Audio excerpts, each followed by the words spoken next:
POV. Peaceful ang gabi mo, naka-skincare ka na.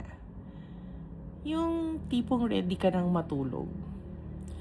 Nang biglang may nakita kang post o may nakasagutan kang tao na nagbitaw ng isang napakalaking walang kapantay na hot take na sobrang sablay.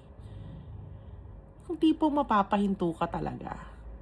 Ramdam mo yung biglang pagtaas ng presyon mo at yung utak mo sumisigaw na, wait lang, di pwedeng palampasin to. Kailangan kong educate to. Naka-ready na yung mga daliri mo mag-type ng isang buong essay. O nakabukan na rin yung bibig mo para mangbardagol. Pero bago mo i-hit ang send o bago ka sumagot, preno ka muna. Real talk. Kung papatulan mo ang taong sarado naman ng utak, sino ba talaga yung lugi? Diba ikaw rin? Kapag pumatol ka sa taong ayaw naman talagang umunawa, para kang nakikipag-usap sa pader na may wifi. Kahit gaano ka valid ang resibo mo, kahit gaano ka logical ang facts mo, hindi yan papasok sa utak nila. Habol lang nila ay clout, validation, o simpleng mangasar.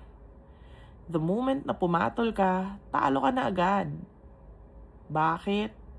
Kasi binigyan mo sila ng free access sa oras mo, energy mo, at peace of mind mo.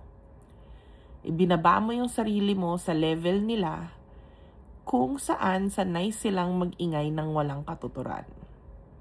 Kaya sa susunod na matrigger ka, gawin mo to. Una, deep breath.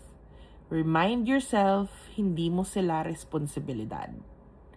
Or scroll up mo na lang. Or better yet, gamitin mo ang power ng block at mute button. Tapos, ngumiti ka na lang, isipin mo na lang, okay, get well soon. Ang pag-walk out o hindi paglaban ay hindi sign ng kahinaan or pagkatalo. Sign yan na mature ka at mahal mo ang mental health mo.